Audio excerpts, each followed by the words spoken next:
Goeiemôre geliefdes en baie welkom in die huis van die Here. Ek vertrou dat vandag vir ons elkeen tot groot seën sal wees. Wie sal ons glo as ons hiervan vertel?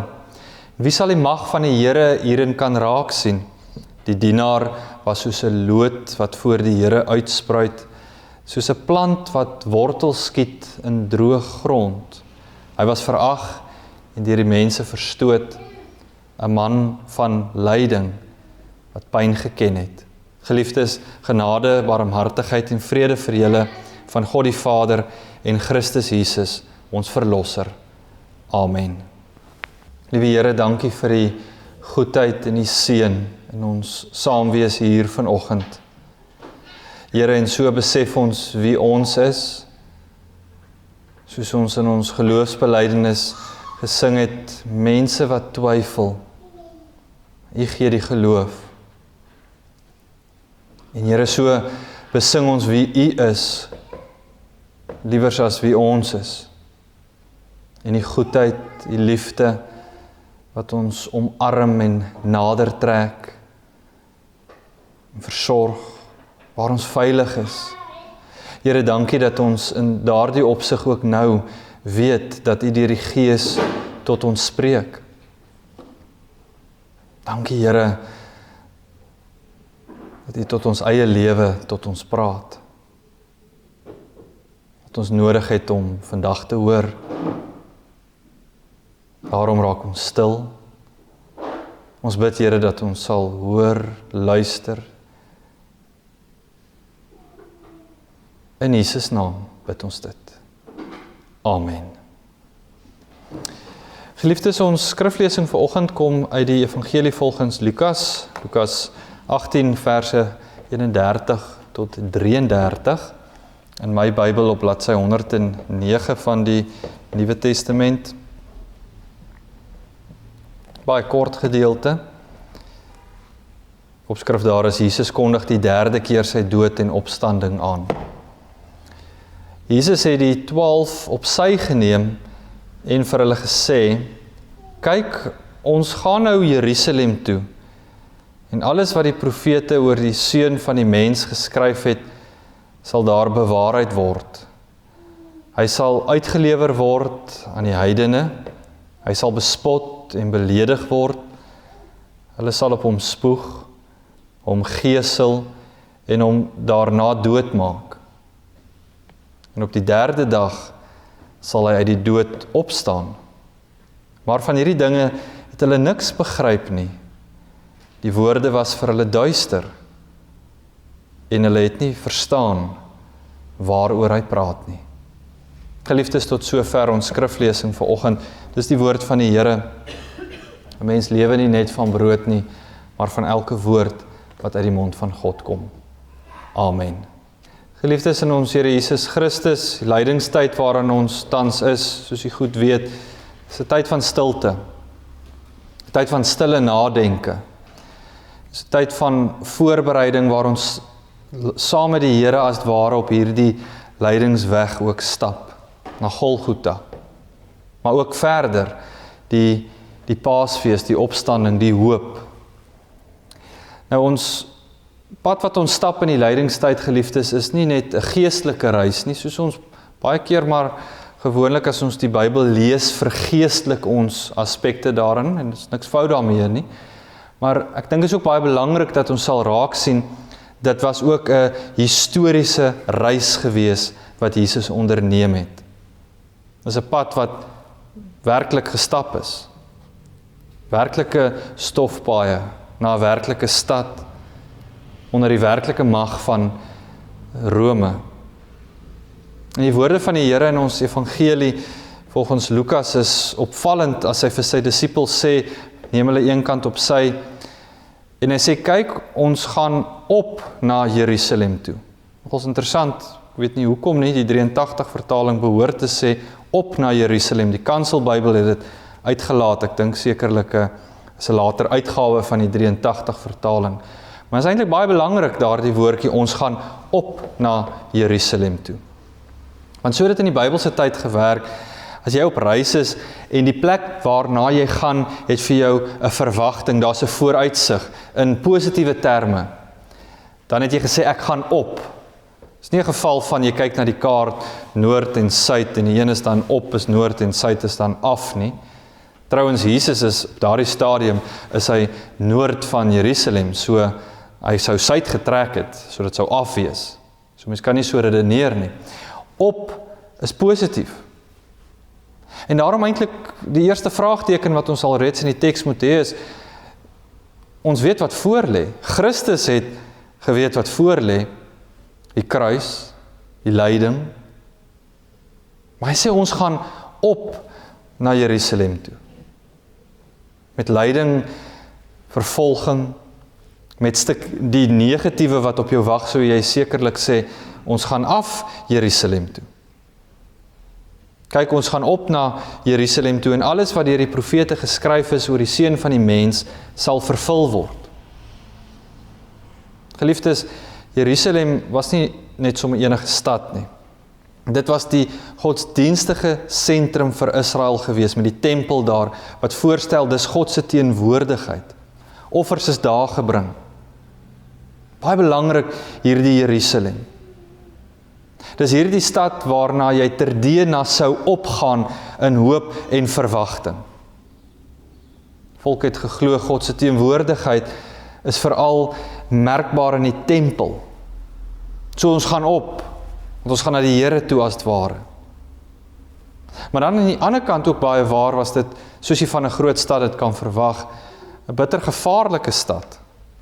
'n Stad in die geskiedenis, selfs op daardie stadium, as jy sou terugkyk in die Ou Testament, 'n stad wat die profete vervolg het. Hierdie einste Jerusalem. Dis 'n stad waar spanning baie kere baie hoog geloop het. En dan in hierdie konteks is dit die stad waar die Romeinse owerhede oorheers. Hulle onderdruk. En hulle hou hulle onderdrukking baie sterk in die hand. Dit is, ons gaan op na Jerusalem toe, maar tog weet ons wat volg. Ons gaan op na Jerusalem toe en tog weet ons wat gebeur. Op na Jerusalem toe en tog doen die Here dit doelbewus. Geliefdes, en hierin sien ons alreeds 'n diep waarheid van ons teks. God is in beheer. Maar spesifiek dan nou, sê ons, God is in beheer, selfs in lyding. Jesus weet wat gaan gebeur. Hy beskryf sy toekomstige lyding eintlik in baie groot detail. Voordat dit alles gebeur, sê hy vir hulle, ek gaan gespot word, ek gaan mishandel word, ek gaan gespoeg word, op my gespoeg word, doodgemaak word. Dis al hierdie woorde wat jy so sê, dis nie opgaan na Jerusalem nie, dis afgaan. Dis negatief. Maar dan begin dit deurskemer alreeds hierdie mate van, hoekom opgaan, hoekom hierdie toekomsverwagting, waar die Here sê, maar ek gaan opstaan. Voor die tyd, voor Jesus nog op pad was na Jerusalem toe, geliefdes, sê hy alreeds van die lyding wat volg, maar spesifiek ook van wat later gaan volg, sê hy van hierdie opstanding. En dit is oorweldigend, jy kan jouself indink vir die disippels om dit te hoor. Ons kyk in retrospek terug, ons verstaan die verhaal. Op daardie stadium het hulle nie geweet wat voor lê nie. Hulle het dit gehoor, die Here sê dit, maar jy weet nie wat om daarvan te maak nie. En dit dan nou nog ook in 'n tyd en 'n milieu waar die Romeinse regering heers. Al hierdie politieke spanninge. Ons gaan na Jerusalem toe, iets gaan gebeur. Ons verwag, volgens die disippels sou hulle geredeneer het, dat ons Here nou die politieke mag gaan oorneem, so 'n tipe van 'n politieke Messias vir ons gaan wees. Hierdie verwagtinge, dalk het hulle dit gehoor, en ons gaan op na Jerusalem toe. Weer die stad van Dawid gaan weer teruggevat word. En dit in die tyd wat die Romeine kruisigings toegepas het, juis vir mense wat rebelleer, wat durf dink, hulle kan teen hierdie Romeinse owerhede opstaan. As jy 'n slaaf was, en jy het van jou eienaar af weggehardloop byvoorbeeld, dan was jy gekruisig. Vir 'n nie-Romeinse burger was jy ook gekruisig as dit gewettig is, as dit, soos wat ons sal sê, die doodstraf, maar vir nie-Romeinse burgers. Dit is 'n verskriklike dood om deur te gaan, maar verder ook het Rome dit, geliefdes, juist so gedoen as 'n afskrikmiddel. Soos die persone gekruisig was, is hulle langs die hoofroetes, soos jy dan nou Jerusalem toe gaan, al langs die pad het hierdie mense gehang aan die kruis. En dit was 'n afskrikmiddel van Rome om te sê, moenie teen ons rebelleer nie, want dit is jou voorland. Trap in lyn, anders is dit jou voorland. Kan jou haast dit nie indink nie, ons lewe nogals in daardie opsig in 'n redelike beskermde wêreld waar jy moet kan indink wat kinders aan blootgestel is op baie vroeë ouderdom, die goed wat hulle moes sien. En dit is nou hierdie naderende moment, in Jerusalem gaan jy dit sien, van hierdie oormag van Rome wat onderdruk. So geliefdes, wanneer Jesus praat van sy kruisiging, dan is dit so, en die disippels het dit so verstaan, hy praat van iets verskrikliks. En hy praat nie net van iets wat pynlik is in die sin van lyding nie, en daardie opsig is kruisigings gesien as skandelik. Dis 'n skande vir die mense in daardie tyd om so te moet sterf, ontbloot, vir almal om te sien, en mense wat jou spot. Maar dan baie belangrik, in hierdie naderende moment, en soos ons in die lydingstyd is, op pad saam met Christus, moet ons hierdie waarheid raak sien. Krities belangrik. Christus, geliefdes, was nie gewoon net 'n slagoffer van die geskiedenis nie. Dat die geskiedenis maar met Christus gebeur het en hy die kortste end daarvan getrek en ons het 'n paar rein lesse daaruit te leer nie. Hy is Here oor die geskiedenis. Hy sê van hierdie dinge wat gaan gebeur nog voordat dit gebeur het. Die disippels verstaan dit nie, veral die opstandingsmoment. Maar dit is ook nie net vlak voor Christus se kruisiging waarvan ons lees van hierdie lydende knegt, die Messias, waar Jesus sê ek gaan ly nie, ek gaan doodgemaak word nie. Trouwens in die Ou Testament vind ons dit al jare voor die Romeine nog geregeer het. En dis ook maar waar, daar sal altyd 'n ander oppermoondheid wees vir Israel hier in die jaar 700 voor Christus, toes die Assiriërs oor hulle. 700 voor Christus, toe alreeds, lees ons in Jesaja byvoorbeeld van die lydende dienaar. Dis ironies, jy verwag dit nie. 'n dienaar wat ly, 'n koning wat ly. Lees ons 700 jaar al voor Christus van sy lyding. Geliefdes, dis merkwaardig as ons hier raak sien, dat God se verlossingsplan met die wêreld fyn uitgewerk is. Maar iets in ons menslike siege wat ons nie verstaan nie is, dat God se plan ook lyding inhou. Ons weet wat is lyding, ons kan dit aan ons lyf voel, ons is mens, maar dat dit deel van God se plan is, lyding. Want dit beskryf van hierdie verlosser, hierdie lydende knegt dan nou, wat verwerp sal word, wat gestraf sou word. Geliefdes, die geskiedenis van Israel was nie toevallig nie, die koms van Christus nie toevallig nie, kruis is nie toevallig nie. Dit is vir ons belangrik om in die lydingstyd ook dit raak te sien. Selfs hierdie groot politieke moondheid van die tyd, ek dink een van die groot moondhede, die Romeine. Selfs hoe die Here deur die Romeine gewerk het om sy heilsplan te laat gebeur. Geliefdes, as ons verder kyk na hierdie gedeelte, dan sien ons 'n term wat Jesus gebruik, wat mense al tevore raak gelees het, maar wat jy dalk nie weet wat om daarvan te maak nie. Term die seun van die mens.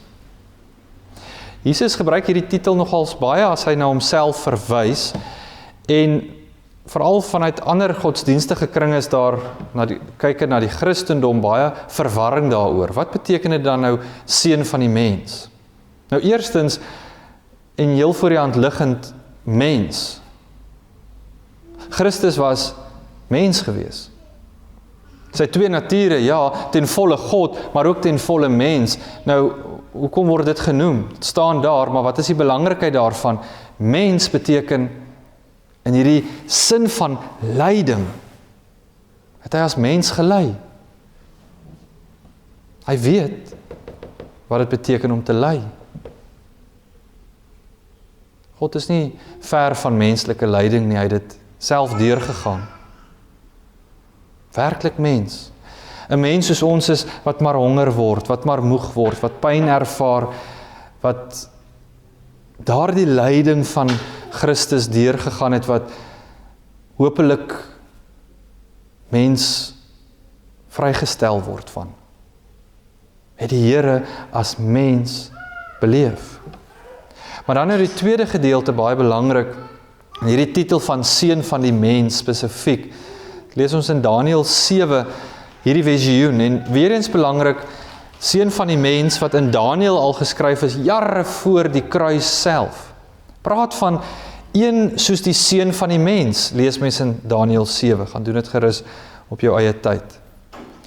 Hierdie seun van die mens wat van God afkom, en aan wie alle mag en gesag gegee word, heerlikheid, koningskap. So geliefdes, dit was ten diepste 'n messiaanse titel. In ander woorde, 'n titel wat sê hierdie persoon is die verlosser, en hy sal regeer. Maar dan, baie merkwaardig is, Jesus gebruik hierdie titel, seun van die mens, as hy van sy lyding praat. In ander woorde, die een wat alle mag sou ontvang, is dieselfde een wat sal ly. Die hemelse koning is die een wat aan 'n kruis sou sterf. En hier kom die diep geheimenis van die evangelie na vore. Koning word dienaar. Mens dink, dit pas nie by mekaar nie. 'n heerser wat ly. Seun van mens wat sy lewe vir mens gee. Maar dit bring ons terug by hierdie kernwaarheid wat ons in hierdie paar verse gelees het, is dis die plan van God. Kyk mens na hierdie gedeelte, geliefdes, vanuit 'n menslike perspektief, dink ek sou 'n goeie woord wees om te sê, dis chaos. Jesus is hier op pad Jerusalem toe, hy vertel van wat alles gaan gebeur, oorgelewer aan die heidenes, die Romeine. En hierdie Romeinse gouverneur wat hom dan sal teregstel, maar sy eie Joodse volk wat hom veroordeel. Dis verwerping tot op die uiterste vlak. Dis chaos. Mens sal vra, maar waar is die hand van die Here hierin? Hoe kan dit God se plan wees? Het lyk soos mislukking, verlies. Maar dan in hierdie chaos sê Jesus, dis die vervulling van God se woord. Dit maak nie regtig sin vir 'n mens as ons menslik gesproke daarna kyk nie. Van hierdie magtige Romeinse ryk wat onderdruk. Maar dat ons sien dat die Here selfs hulle gebruik en niks groter as God is nie. In hierdie chaos, in hierdie donkerte, in hierdie wat mense sou sê, man, dis 'n afgaan na Jerusalem moment. Daar's niks goeds wat hieruit kan kom nie. Uit 'n dood, uit kruisiging, uit spot. Sê die Here ook, op die 3de dag sal ek opstaan. Geliefdes, in die Joodse denke was die 3de dag 'n keerpunt eintlik om te beskou, dit is die dag van goddelike ingryping. So het hulle dit in die Joodse kultuur verstaan. Byvoorbeeld as jy na 'n gedeelte soos Johannes 11 sou kyk, van Lazarus wat dood is, dan, en Jesus wat hom uit die dood uit opgewek het, dan sien ons dat Martha en Maria eintlik maar sê, Here, hy is al 4 dae dood. Bedoelende, dit is nou al verby dag 3, dit is al verby die dag van goddelike ingrype, dit is totaal verby, en die Here wat wys selfs in daai onmoontlikheid, kan hy iemand opwek. En in dieselfde lyn hier ook, die 3de dag is 'n dag van goddelike ingryping in die hoop, die Vader wat die Seun uit die dood uit opwek. Dit is 'n manier om te sê, God bring 'n keerpunt. En wat vir 'n mens soos die einde lyk, doen God, en hy skep hoop, 'n nuwe begin, opstanding. Terdee dat mens dan wil sê, dan is 'n opgaan na Jerusalem toe. Kruis was nie die einde nie. Maar Jesus het dit voor die tyd geweet. Geen slagoffer maar van wat mense dit nou wil noem, die noodlot of die geskiedenis se onvoorspelbaarheid nie. Nee. Haarfyn beplan. Geliefdes, maar wat beteken dit vir ons vandag? Hier, nou. In ons eie lyding, in ons eie nie weet nie, in ons eie vrae.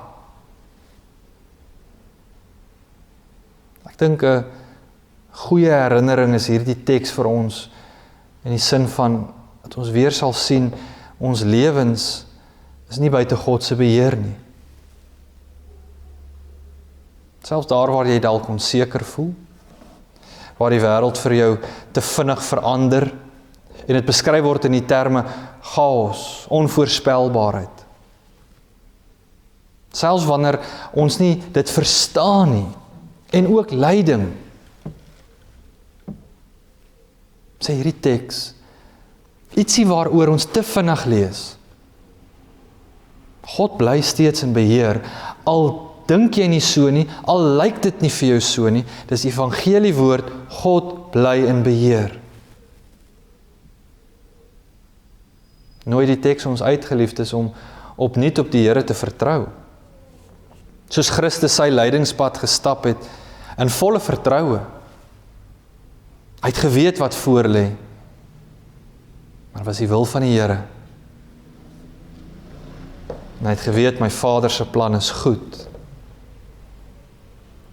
Hy het geweet, God beheer geskiedenis, en daarom kan hy vorentoe gaan. Selfs in daardie oomblik aan die kruis, waar hy gevra het, my God, waarom het U my verlaat? Is en bly God steeds in beheer. En geliefdes, vir ons eie lewe moet ons dit ook raak sien, dat Christus se lyding is nie net 'n verhaal van pyn nie. Ons sien ook daar die laaste paar verse van die hoop, van die opstanding. Tog het hy gegaan, al was daar pyn. Hy het ook geweet van die opstanding, die redding wat dit vir ons sou bring. Gewoon omdat God in beheer is. En mag ons geliefdes dit ons eie maak op hierdie tweede lydingssondag. Waar ook al en wat ook al jy deurgaan. God is in beheer. Amen. Kom ons bid saam.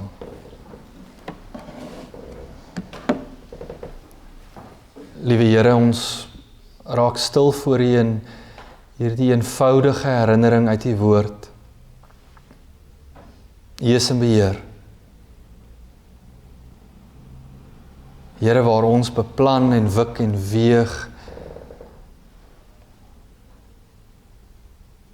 bely ons, U bly in beheer. Here, van 'n verhaal wat van chaos beskryf van, ons sou sê afgaan na Jerusalem moet wees. Want dit is 'n lydingspad. Dis negatiewe. Het U opstanding gesien en hoop en dit deurgegaan. Here, dit gee vir ons hoop in ons lyding, in ons uitdagings, waar ons dit dalk nie verstaan nie. Here, besef ons ook, praat ons dit nie af asof dit nie werklik is nie. Nee, Here, ons spreek 'n stuk hoop uit wat ons in die teks sien. U is en bly in beheer. In alles. In ons kerklewe. Ja, Here, so vertrou ons ook Vrydag die goedheid in die hande toe. Ons vertrou ons hele gemeente wees in die hande toe. Want ons weet, U is in beheer. Die reën wat U stuur, Here, getuig so daarvan, van U wat in beheer bly en voorsien. Here, veral vir ons eie lewe, dat ons kan herinner word aan dit. Dit bely ons ook. U is in beheer. Amen. Geliefdes in ons Here Jesus Christus, kom ons elkeen ontvang dan nou ook die seën van die Here. Die genade van die Here Jesus Christus, die liefde van God die Vader en die gemeenskap van die Heilige Gees is en bly saam met elkeen van julle nou en tot in alle ewigheid. Amen.